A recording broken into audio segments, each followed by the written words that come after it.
regarding we are going to invite Professor Sudhir Andrew sir, who is known for academic curator of Indian hospitality sector, who is started giving an international globalized shape to maintain and global vision in terms of hospitality academics, which is earlier known as Paryatan, but it's now become Incredible India, and the contribution behind it is given by Honorable Professor Sudhir Andrew sir. Let's start with today's session with sir. Before starting, I would like to um, uh, pray to God. Guru Brahma, Guru Vishnu, Guru Deva Maheshwara, Guru Sakshat Param Brahma Tasmai Shri Gurave Namaha. Always gurus are scale up students, and students are going to prepare themselves for the future.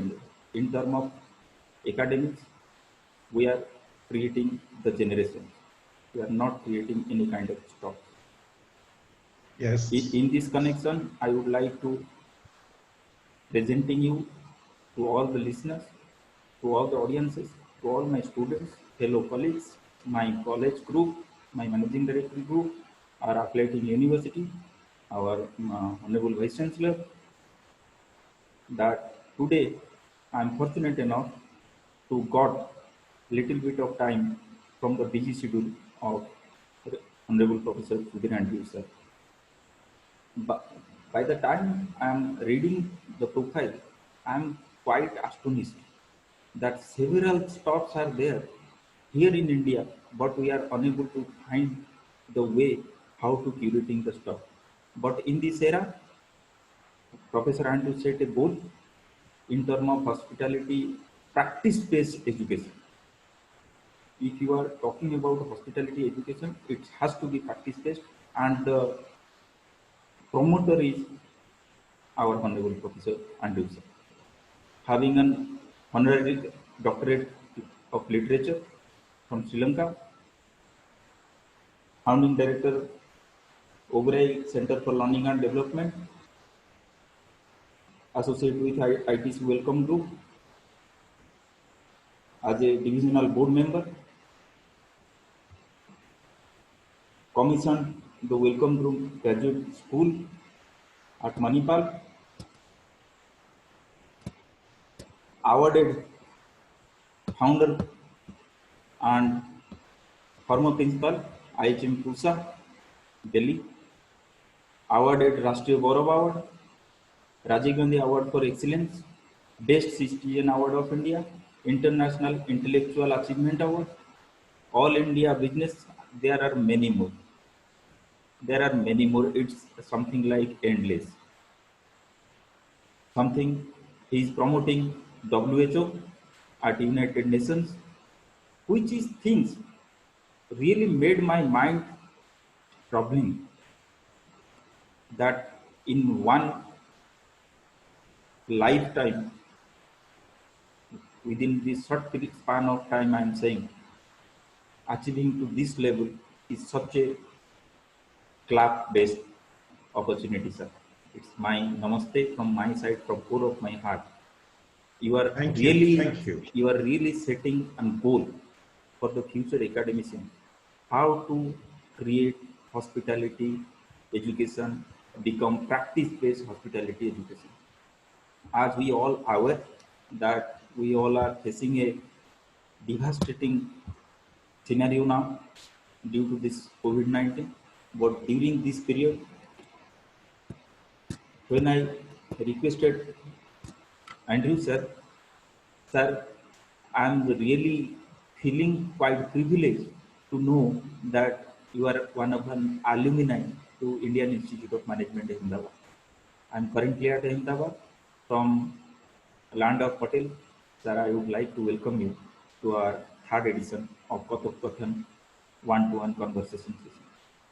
Thank you. Thank you very much. Sir, throughout your life, you are continuously effort to develop the hospitality education to branding in global scenario. But it was been started, but now government is promoting vocal for local, but it has been promoted by you many more years back. Yeah. So it is also required when we are talking about hospitality education. It is a French-based academic pattern. You need to understand it is a French-based academic pattern, and Andrew sir contributed something to convert this French-based pattern in along with the Indian touch that I found.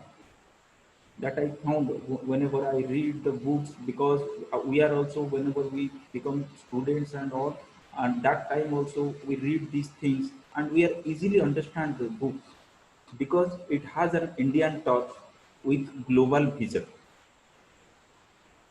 Sir, throughout your life, you are continuously contributing in several positions, several, sometime in academics, sometime in academic administration, sometime in corporate life, sometime in human resources, sometime as a commission member, sometime as a director general, sometime as a overall center for learning and development. What we are getting today, one of the best iconic hospitality school in India, which is imaginary contribution of yours, sir. I must say, because some point of time we also have to respect. We also has to be add this kind of things, because in academician never get such kind of opportunity as a celebrities given. In India, celebrities are always taken interviews. Celebrities are always doing the stuff. But sir, I'll today you are an hospitality academic celebrity. Thank you. Thank you. Sir, how do you relate literature to management?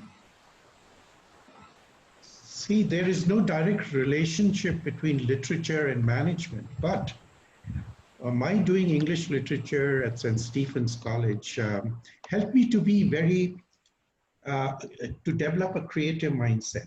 That's what English literature did to me.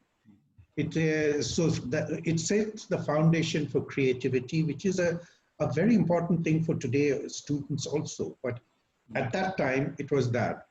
Then English literature gave me the power of expression, to use the right words at the right time, and to be able to, it has helped me quite a lot in my career, both in management and other way, and education. My power of expression is my greatest asset, okay? Then it taught me how to do writing skills. And because of that writing skills, I was able to write my 11 books. And I also developed a lot of operational manuals for the hotel industry, which are spread around. And people use that. And therefore, that is my connection with literature and management. Even in management, to be able to present well and creatively is something which my English literature taught me. That's it. So as per your experience, sir, literature is something which can have that ability to to documented the idea, creativity. Yeah, that's right. That's right. Sir, in which That's how I position? became an author. You see, because as you very rightly said, it is a way of the power. It's a power of documenting your ideas, taking it from your mind and putting it very, very forcefully and easily read. That helped me a great deal. That's why the students say that your books are very easy to read and user-friendly, they say, Yes. And I mean, these words were not there at that time, but this is what my English literature helped me to do, to be able to express myself in simple ways, any particular issue. So that was my strength that it gave me. Sir, your ideology is something which is showcase the globalized vision, but Yes. all the articles has an very remarkable indigenous touch. Yes. Because I'll tell you something very important.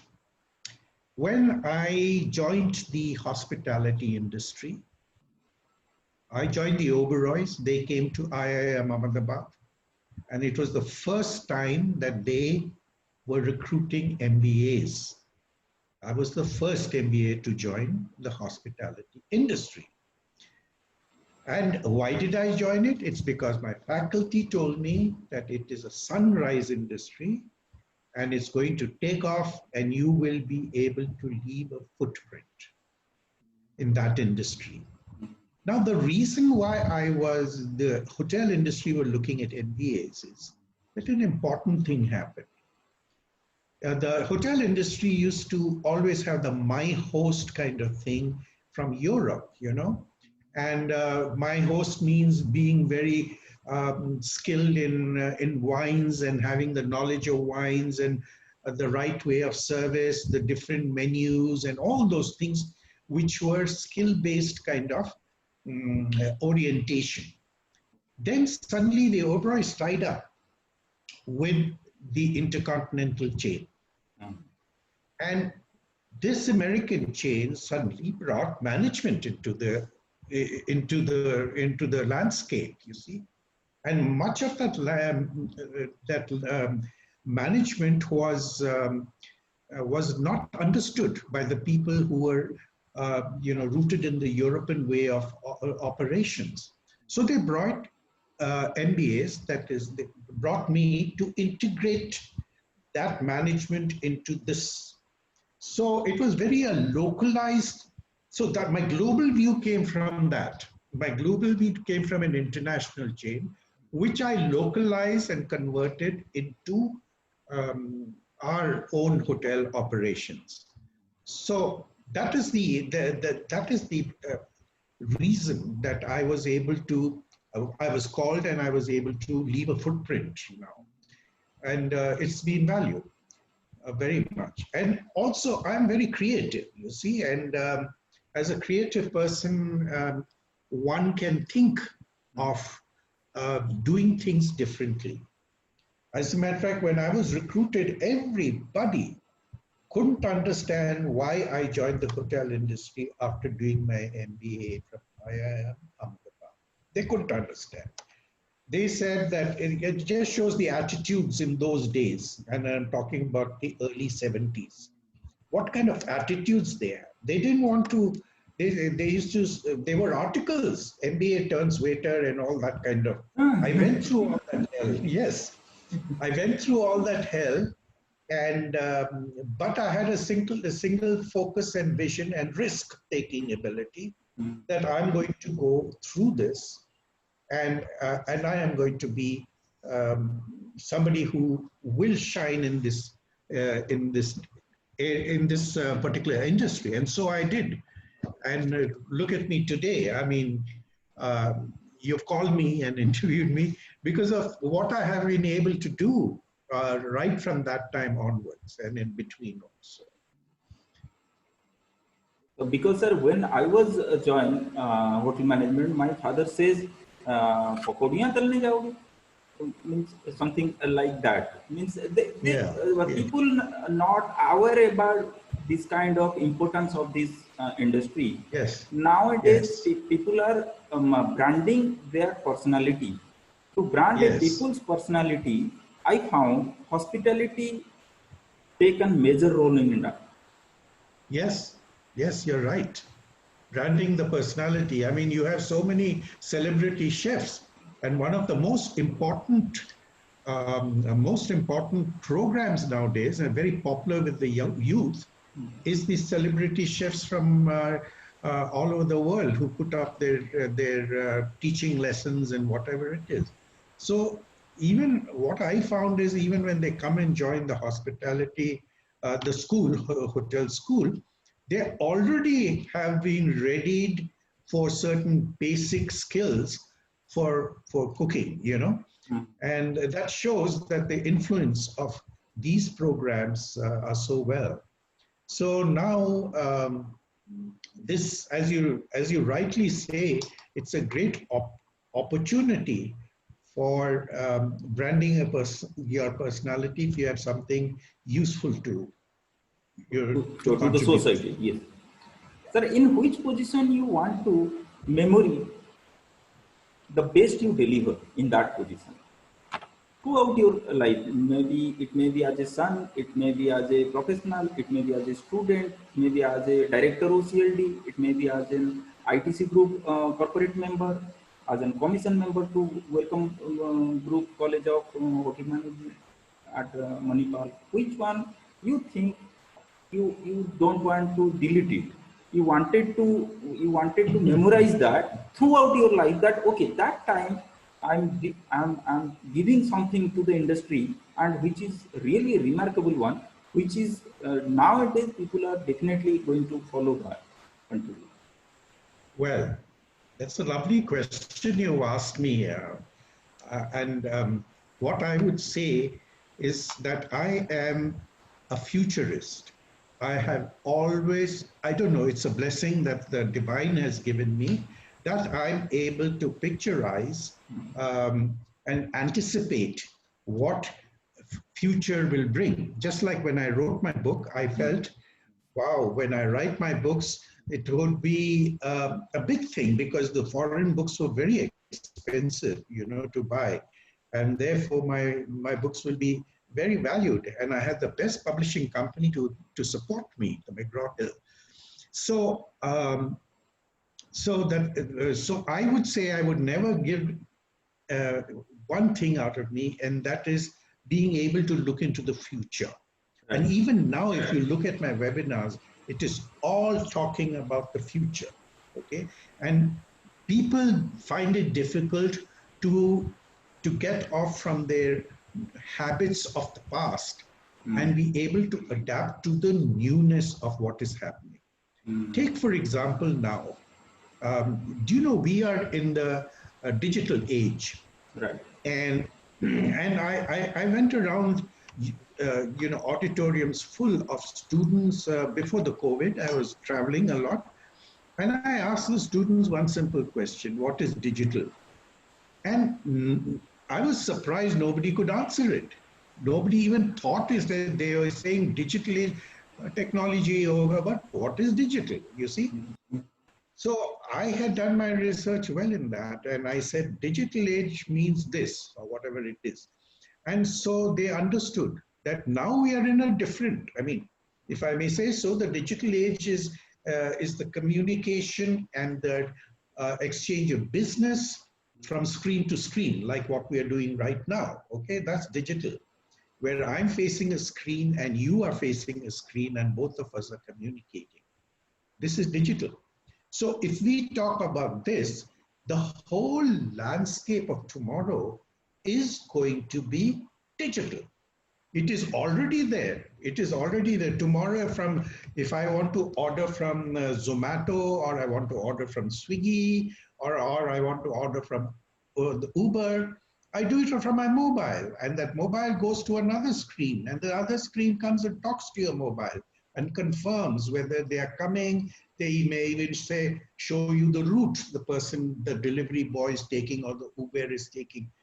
This is the way we are going to live in the future. So right now, at this point of time, like I wrote my books many, many years ago, I'm looking at a future state of communication and business. And that future state is in the digital age, all screen to screen orientation. That's what it is going to be.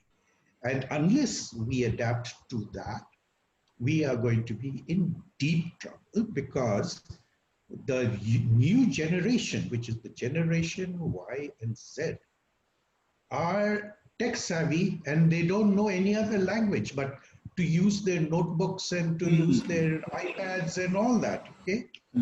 And so they are very seamlessly, I mean, it looks like the divine has prepared the world, the civilization, such a breed of people called the X and the Y and Z millennials, who are fortunately very tech savvy. So right now, as a matter of fact, we are facing a very important phase in our lives. In our lives, what we are facing is that the students are Gen Z, those born after 1996, and the young faculty are the Gen Y.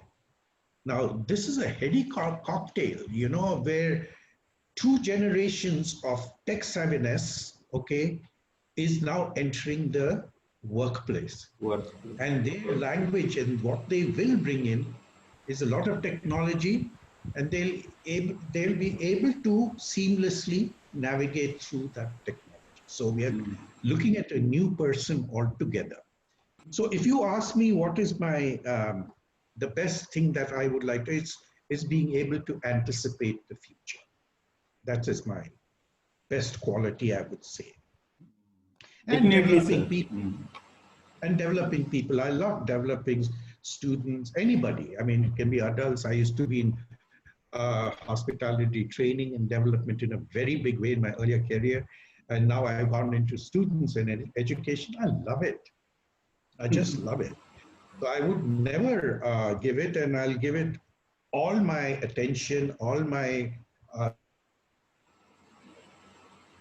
assets that I have, my experience that I have towards that. I want to help the students. It means That's what it is. as per your suggestions, when you were started as an hospitality professional, that time people says whatever you take such kind of a risk, you take that as a challenge. In today's era, you are here. You have to first adapt. Okay, Yeah. that's the biggest call it competency one has to have. Change is inevitable, and so I had to adapt to what I had been exposed to, you know. And I understood, and that's the quality. Like for example, when I changed from the private sector to the government, to the public sector, nobody could understand why I would leave such a lovely position and so much of good perks and join a government job, right? So, but I had a different vision. I knew that would be the route towards macro level thinking, macro level planning for the country. And it was during that time the National Council of Hospitality has been created, and I was on the board of it. So these kind of exciting things happen. I mean, UNDP, ILO, and all.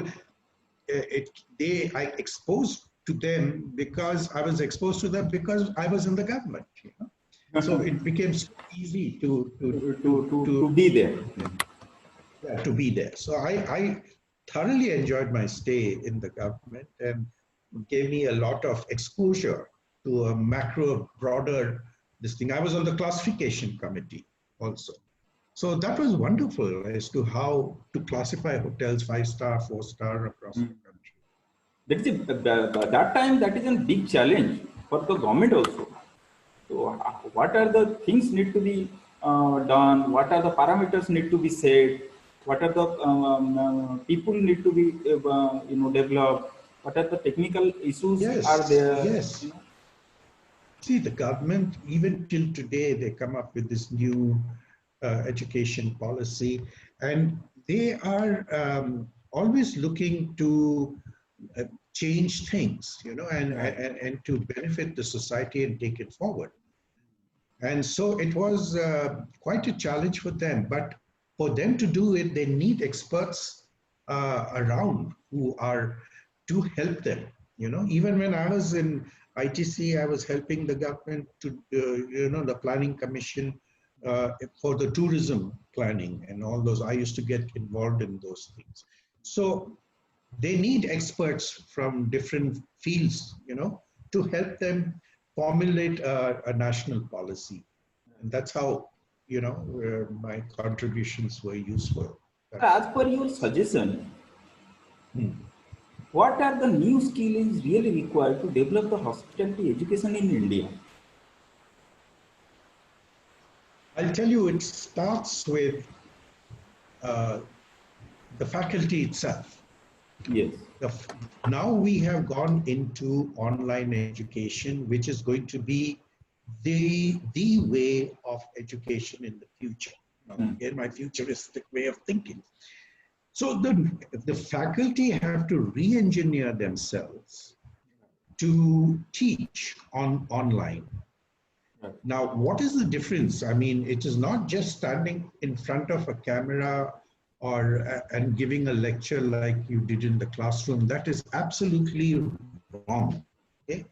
What is right is that we move from pedagogy, that is faculty-oriented education, to andragogy, which is student-led education, whereby the students do the research, the students compile these things, they discuss in groups, and come up with a presentation of a certain topic.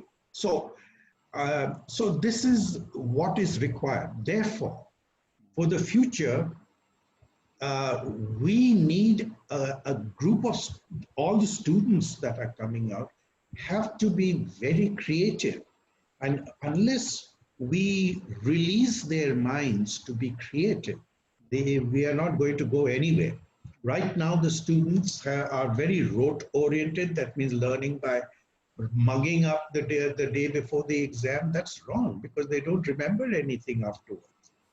So they are very exam oriented. Whereas in online education, what happens is they become very self-contained. You know, they don't have to mug up. They have, so some of the skills that are very important are creative skills. Okay, one, critical thinking, two, decision making, complex information processing, technology skills, not technical skills, but technology skills, learning to learn.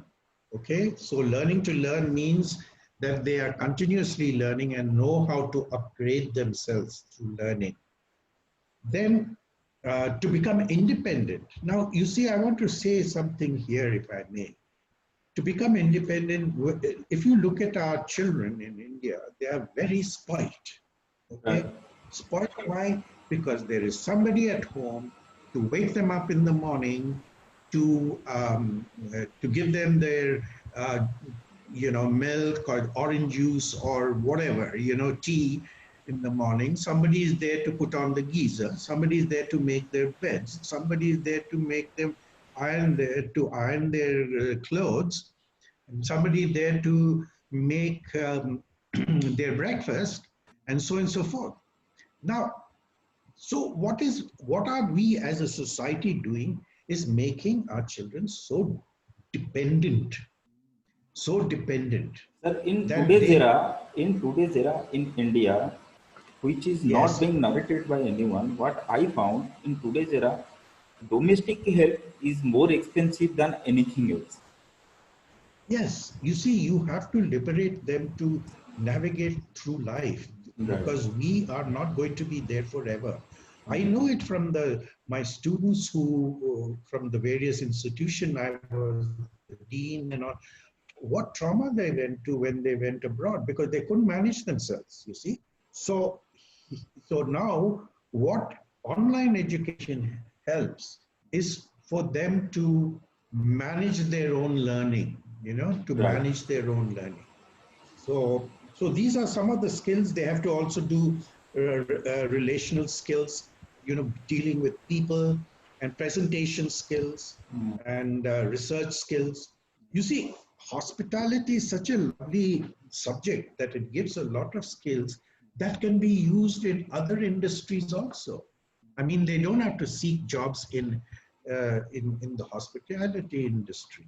They can go to hospital administration. They can go to retail and mall management. They can go to cinema hall management. So many other industries, airlines, cruise lines, and so on and so forth.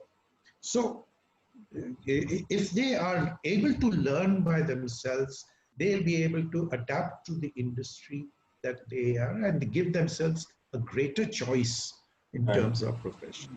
Okay. So this is what it is. See, the mantra of the digital age, the mantra of the digital age are two words, disruption and the other is innovation. This is the mantra of the digital age where we are. Therefore, the students have to learn to create Music. new things. That is creating a disruption, create new things. And that they can only do if they have independent thinking, okay, and creative thinking and critical thinking to be able to produce some unique ways of doing things. So if that be so, if that is the way it's going to be forward, then we have to prepare our students to do that. And one thing, it seems sometimes that this COVID has been a very good thing for us because it has brought in this ability now for the students to manage themselves and manage their own learning. Of course, we give them a structure, but they learn on their own, they research on their own, and they present to you what they have learned. So this is the beautiful part of today's education and the whole thing. So let's hope that we all can help them in that direction, Definitely. teaching them What and making what them independent. what should Yeah. be a lacuna you found that it has a something which is that skill is not having by a general Indian hospitality professional, which is really required, See, but it is not. Indian hospitality professionals are the best. Some of them are not some, quite a lot are the best in the world, the professionals, okay? But to become that professional, between college and the real hotel operations, there has always been a complaint that it's worldwide. It's not only in India, but worldwide. But there is a gap between academia and operations. Right. Okay, so that gap is used to be the lacuna. Now, what we are doing now is making them do learning by themselves so that they are not spoon fed and they, wherever they want to go, they are made to learn. So that is a very wonderful thing. I mean, there's been a lot of questions about how will students learn practicals and all. There are various other methods. And one is, of course, demonstrations. It can be done very well. Students then find out for themselves where they should go to get more skills. And a time is going to come, of course, when a vaccine is brought in, and we are going to have a much more easier way of doing things.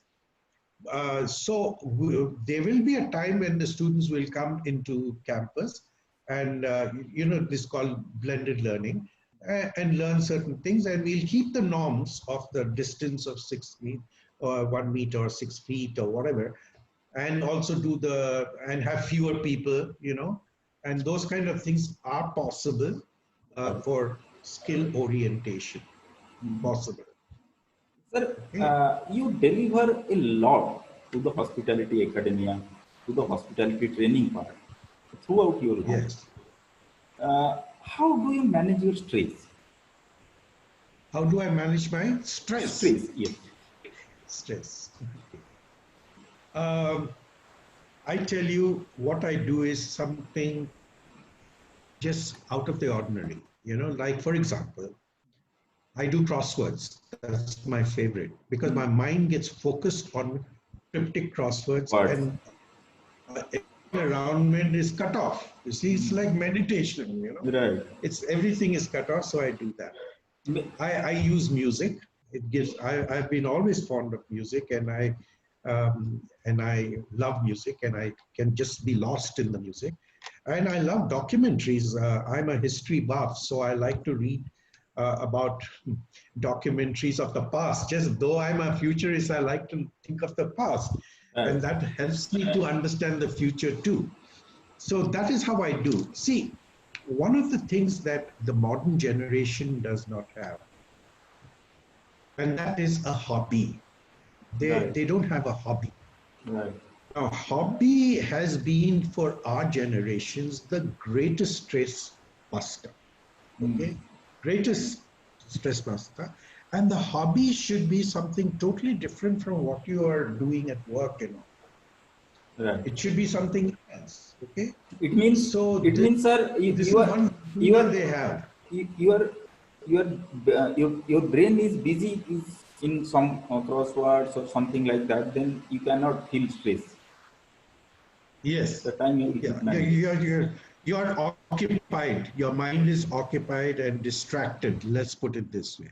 It is distracted, and to solve that problem, I love crosswords. So what we are looking for to manage stress is distraction.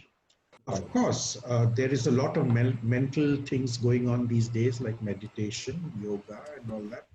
That's also good. I mean, anything that takes you out of the ordinary and helps clears your mind on something else to come back fresh to something like that. Yeah, yoga, and I see a lot of students going to gyms and all that. Very good. I mean, that's another way of trying to distract oneself into something totally different, you know, which is good. So now we are in a end of our first round.